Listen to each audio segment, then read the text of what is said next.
Bonjour à toutes et à tous, dans cette vidéo, comment calculer un angle, d'accord, sur une configuration telle que celle-ci, c'est-à-dire que vous avez un triangle rectangle et vous connaissez deux longueurs.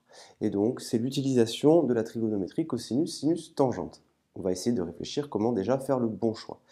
Et on va préciser ce qu'est la tangente d'un angle et la notation tan-1 arc tangente. Alors, ici, c'est un exercice qui est dédié à tangente et arc tangente. Alors, première chose, voici la configuration qui vous est donnée. Vous avez un triangle rectangle.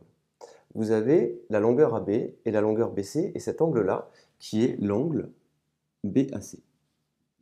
On va travailler par rapport à cet angle, et la question est, vous avez cette configuration-là, la question c'est calculer cet angle-là. Calculer, ça veut dire le faire par le calcul, en utilisant une méthode. Ça ne veut pas dire le mesurer avec un rapporteur. Par contre, à la fin de l'exercice, on vérifiera que notre calcul est conforme à la mesure qu'on fera avec un rapporteur. Donc la question, c'est calculer cet angle-là. Comme vous pouvez vous en apercevoir, ici, vous avez un triangle rectangle, donc ici, c'est l'hypoténuse. L'hypoténuse qui est ici, vous ne connaissez pas sa longueur, vous pourriez la calculer en utilisant le théorème de Pythagore, mais ça serait très long. Et nous, ce qu'on va faire, c'est qu'on va utiliser la tangente. Alors, la tangente de l'angle BAC. La formule de la tangente, c'est le côté opposé à l'angle divisé par le côté adjacent à l'angle. Puisqu'ici, vous avez l'hypoténuse, ça c'est le côté adjacent à l'angle. Donc ici, vous avez l'adjacent. Et là, l'opposé.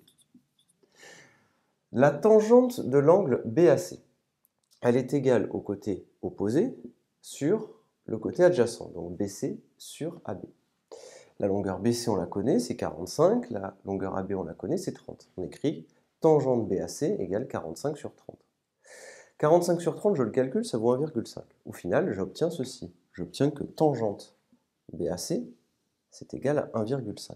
Mais cette tangente, qu'est-ce que ça signifie vraiment? Eh bien, la tangente, qu'est-ce que c'est? C'est l'idée qu'à un angle, que je ne connais pas, je vais associer un nombre qui est 1,5. Donc une tangente, en réalité, on pourra le voir aussi comme une fonction qui a ce nombre, elle associe ce nombre-là. En gros, ce que vous devez retenir au niveau de la classe de troisième, c'est que la tangente à un angle, elle associe une valeur numérique qui est ici 1,5. À BAC, j'associe par la tangente 1,5. C'est comme une sorte de machine, vous lui donnez en entrée un angle et elle vous ressort en sortie cette valeur 1,5. Mais il existe le chemin inverse, c'est-à-dire qu'à ce nombre-là, vous pouvez associer l'angle, c'est-à-dire quel est le nombre, quel est l'angle qui a donné, par cette transformation, entre guillemets, 1,5. Eh bien, c'est la fonction tangente moins 1. Ce que vous devez retenir, c'est à un angle, par la tangente, j'associe 1,5, et par tangente moins 1 ou arc tangente, qui est un autre processus, eh bien à 1,5, je peux associer l'angle. Et vous trouvez l'angle comme ceci. Donc, dès que vous avez ce nombre-là, eh bien, en utilisant ça ou ça, ce processus-là, entre guillemets, eh bien, vous pouvez trouver l'angle, tout simplement. Alors, ça tombe bien, vous avez tangente BAC égale 1,5, donc vous pouvez écrire que l'angle BAC, c'est égal à arc tangente de 1,5. Donc ça, vous devez le noter. Vous pouvez écrire arc tangente ou tangente moins 1. Et ça, c'est un bouton que vous trouvez sur la calculatrice. Donc, vous prenez votre calculatrice, vous tapez tangente moins 1, 1,5, et ça va vous donner 56,3 degrés, puisque ça vous donnera le résultat, la mesure de l'angle BAC. Attention, sur votre calculatrice, il faut être bien sûr que vous mettez votre calculatrice en mode degré. Ça, c'est important, sinon le résultat sera faux. Ceci étant dit, je vais avoir une mesure de l'angle BAC de 56,3 degrés. Vérifions-le. Donc, je prends ici mon rapporteur, que j'applique ici. Et comme vous pouvez le voir, ici on a 0, 50, 55, 56. Donc on a à peu près 56,3 degrés. Voilà tout. Ainsi, vous voyez bien que par le calcul, on a réussi à déterminer une mesure de cet angle-là.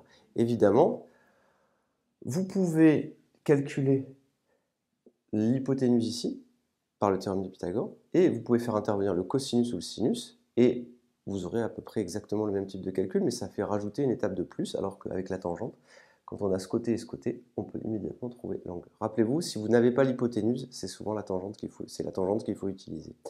Voilà pour ce petit exercice et vous avez la même méthode similaire pour le cosinus et le sinus. Je vous remercie et à bientôt.